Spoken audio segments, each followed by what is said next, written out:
Just before I came out here, friends, on this program, the program director up in the booth shouted down that the third candle on the right was crooked. So we asked the angel to come and straighten it, which the angel did, because the angel hates anything that is crooked. But as he was straightening the candle, there came back to my mind the memory of an old Monsignor in St. Louis. He came out one morning from Mass and found 4 candles lighted. He should have had only 2 for a low Mass, and he called the altar boy and he said, "Who told you to light 4 candles?" The altar boy says, "Mrs. McEntee." "Where is Mrs. McEntee?" "She's down in the front pew." The old Monsignor said, "Will you go down and give Mrs. McEntee 3 swift kicks, 1 for Moses, 1 for me, and 1 for Elias?"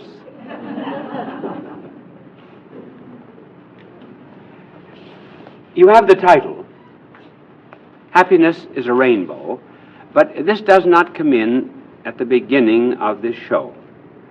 Only about the middle of it will we find out why happiness is a rainbow. But I must tell you at the beginning why we chose this particular subject. It's because there's so much gloom in the world. I do not mean light, frivolous gloom, like a poor widow who was visited by the insurance company after the death of her husband, and he gave her a check for $50,000. And the insurance agent said, "I'm sure you're very sad after having lost your husband." And she said, "Well, I would give $5,000 to have him back." I'm not referring to that kind of gloom,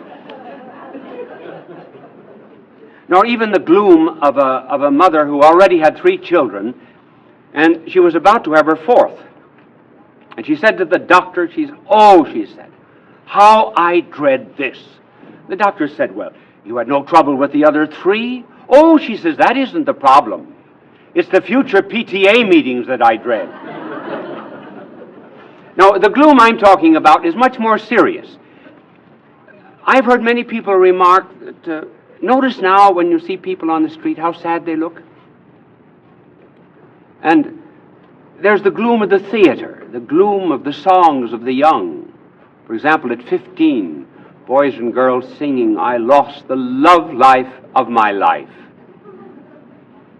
But the more serious things, like, for example, the novel of Francois Sagan, "Bonjour, Tristesse." Imagine that. "Hello, sadness." "How are you, gloom?" Then the other great dramatist, Camus, who wrote The Plague.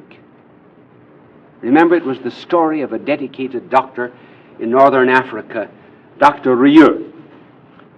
And during this pestilence, he spent himself and was spent in his laboratory in caring for patients to stop the pestilence. It was abated, but he knew that it was in the furniture, it was in the clothing, it was in houses, and would break out again. So the gloom of the play was, that's all life is. It's meaningless. And all of our evils are going to constantly reoccur. That's our modern gloom. Another novelist, Cossack, The City Beyond the River.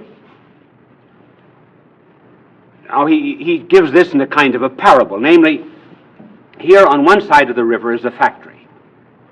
This factory takes great big rocks and grinds them up into tiny little stones. Then when it gets tiny little stones, it bakes all the little stones together and gets a great big rock. Then they send the rock over to a factory on the other side of the river, which grinds the rock up into little stones, then bakes them together in a great big rock and ships them back to the first factory.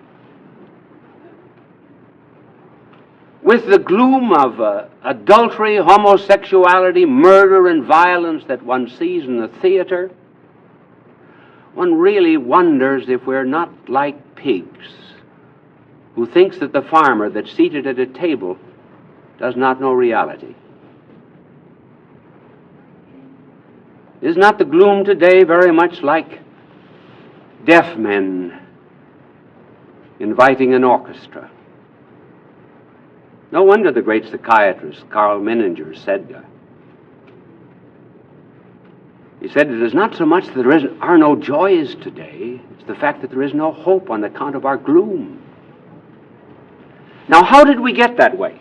How? Well, I'm going to try to give you an illustration of how, and we will diagram it.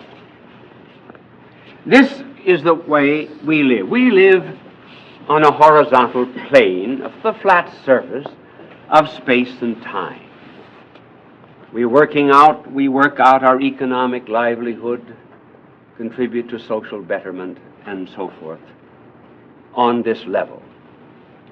But we know that it's quite inadequate.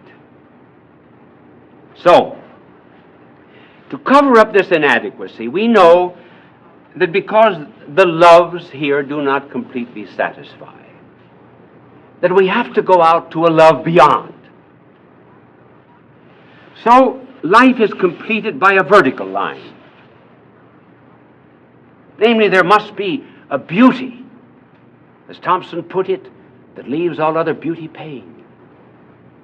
A love we fall just short of in our love. So this is man, and he's almost at the center of it. And this is normal, and we will show later on that these two are both involved in human existence. But we're trying to explain gloom. Here we started with normal human life. The gloom came in by eliminating this. Our life is limited solely to the plane of the secular. Now, when man has only this flat surface here, he gets sick and tired of it. So what does he do?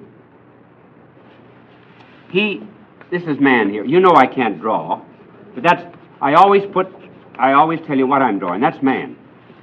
So that man tires of this flat surface of life, so he begins pulling it up around himself. And lo and behold, he gets locked in. And he gets locked in two ways. He gets locked in socially in a closed society, which is Marxism and communism. And he gets locked in psychologically, so that his life is nothing but made up of an analysis of his fears and anxieties and dreads. That's the reason modern man is sad and tragic. He's thrown off the vertical. But I'm not here to explain to you the gloomy side. I want to tell you now how to get out of this gloom and how we can recover happiness. And the key to it is the rainbow. How is the rainbow made? The rainbow is made by light shining through rain. The rainbow is the child of storm.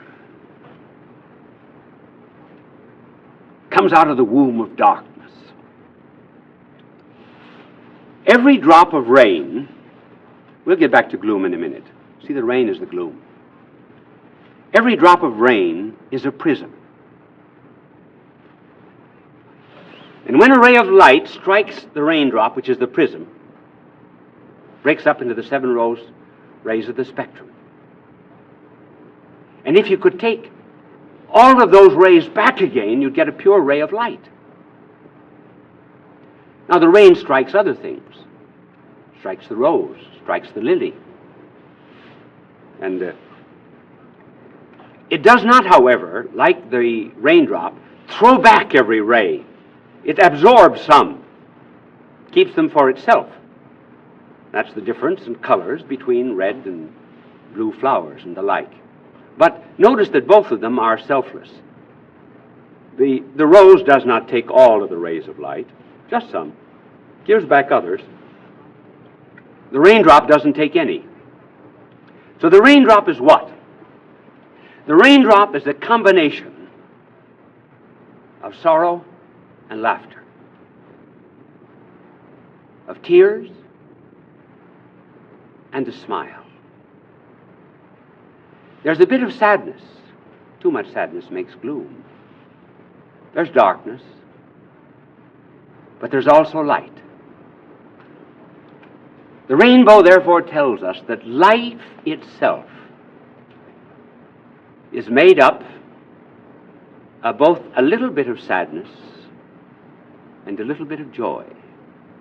The two are mixed, like that vertical and horizontal line.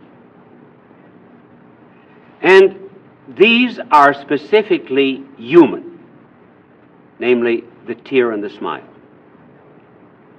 You never find a smile in the animal kingdom. Never. I know hyenas have their mouths open, but they don't laugh. A horse really doesn't give a horse laugh. You find laughter only when you come to man, and you find tears only when you come to man. And you find them both mingled in man. Why do you find a smile and laughter only in man? Well, what is laughter? Now, I'm going to give you a definition. It's not a bit funny, but it really is the explanation of laughter. Laughter is the unexpected juxtaposition of two ideas. Juxtaposition of two ideas. Let me think of a pun. A little girl was visited by the neighbor. And the neighbor said to the little girl, "What are you going to do when you get as big as your mother?" The little girl said, "Diet." Well, thanks for laughing. Otherwise, I couldn't prove the point. I'm glad you laughed. Now, why did you laugh? You see, you had to have two ideas simultaneously. You had to have, first of all, the idea of big as physical size. And secondly, you had to have the idea of big as age. Now, if a box is filled with pepper, it can't be filled with salt. If we were material creatures, and we were filled with one idea, we couldn't be filled with the other at the same time. So that laughter is an indication of the fact that we are at the borderland of matter and spirit, both. I might add, too, that the ideas that are juxtaposed, they have to be unexpected. If you knew this, you wouldn't have laughed, except for politeness, for which I thank you. Now, the tears exactly the same way. You don't begin to cry and then get a telegram about the death of a friend. First of all, you have the idea. Then after you get the idea of sorrow, then comes the tears. So that gloom is an exaggeration. But there's a place, however, for something that is sad. Happiness is a rainbow. It's not just all laughter. It's not just all tears. The problem is, which comes first? Now think this out for yourself. Which do you think comes first? Are we first of all to laugh and then to cry? Or are we first of all to weep and then to laugh? Here, as we answer these questions, we hit upon two distinct philosophies of life. One philosophy of life, which is the Christian, is this: first the fast, then the feast.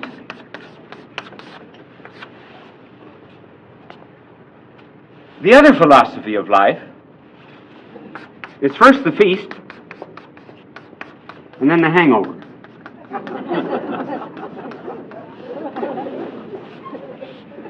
So, the Christian philosophy of life is, therefore, first you have to have the rain before you can have a rainbow. It's the light shining through the rainbow, shining through the drop that makes the rainbow. And this is what our blessed Lord said, "Woe to you that laugh, for you shall weep." Imagine. He didn't mean that we shouldn't laugh, because he himself teased the apostles, asking where they were to find bread when he knew very well where they were to have it. And it wasn't because he went around glum, because he said, when you fast, he said, anoint your face, put oil on your hair, so that you'll appear to men not to fast. It was therefore not on account of gloom, it was rather the fact that reserved the great happiness for the end. There's a little bit of self-discipline at the very beginning. That's the Christian philosophy of life. A little discipline, a little correction of self, and then at the end, joy. Now the other philosophy of life is, first you start with laughter, with pleasure, with joy, and then where do you end? Did you ever read the story of Oscar Wilde? The portrait of Dorian Gray?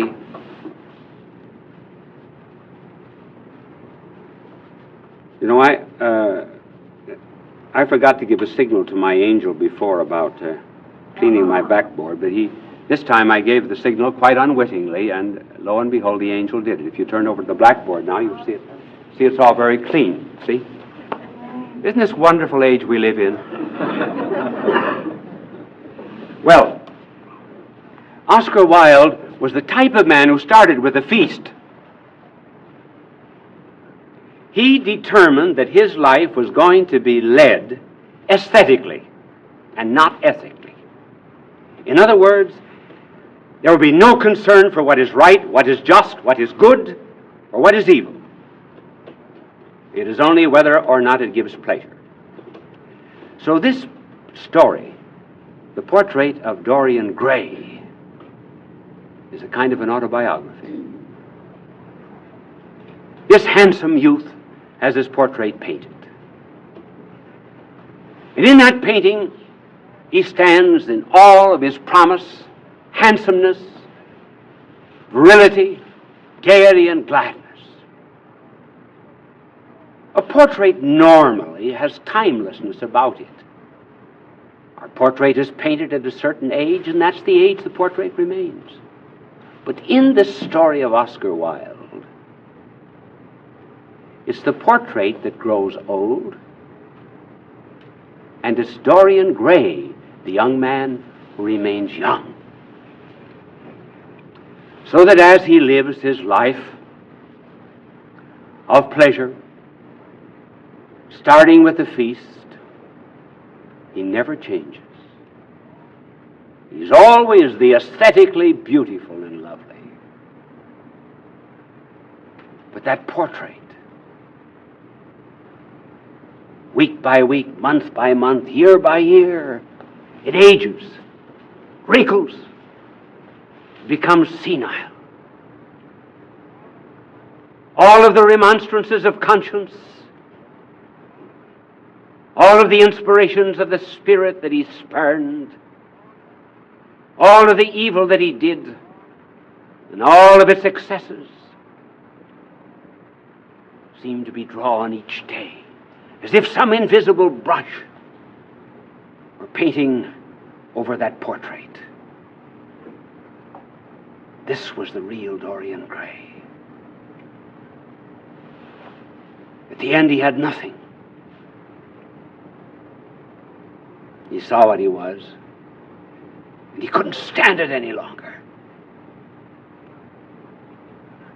And he takes a knife to plunge it into that portrait.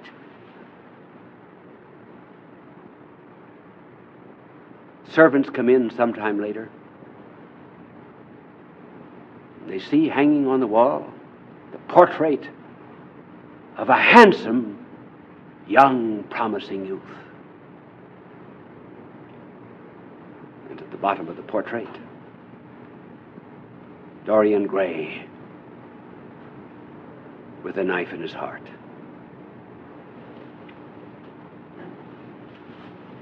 He had started with a light instead of the raindrop. So in answer to the gloomy dramatists and novelists who call the garbage pail and the excesses of life reality, may we say that they have a point, but they've exaggerated it. There's both in life, and that's what makes it wonderful and great. Just as in weaving, there's a warp and a woof. There's a line of sadness, and there's also a line of gladness. There's the horizontal stitch, and there's the vertical stitch. And the makers of these great tapestries, like the Gobelin tapestry, never work from the front, as maybe you do your needlework. They have before them just the image, the portrait, of what they want to portray, but they work from the back of the tapestry, not from the front. And they weave one thread after another, the two. The light, the raindrops. And finally, when it's all finished, then they look at what they've done. They started behind where they could not quite understand the mystery, but they finished by understand the fullness of light. Tabb put it well, describing that manner in which these tapestries are made. My life is but a weaving between my God and me. I may but choose the colors, he worketh skillfully. For oft he chooses sorrow, and I, in foolish pride, forget he sees the upper, and I, the underside. So the true philosophy of life then becomes Good Friday and Easter Sunday. Unless there's the Good Friday in life, there will never be the Easter Sunday. Unless there is the cross, there will never be the empty tomb. And when I look at the sky, I see exactly the same lesson taught. Happiness is a rainbow.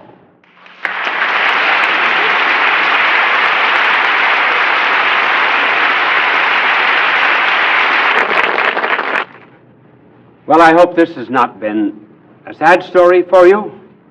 I hope it's been nothing but gladness and joy, because it paints that way. I'm a little sad because I have to leave you. But with joy I say, bye now. God love you.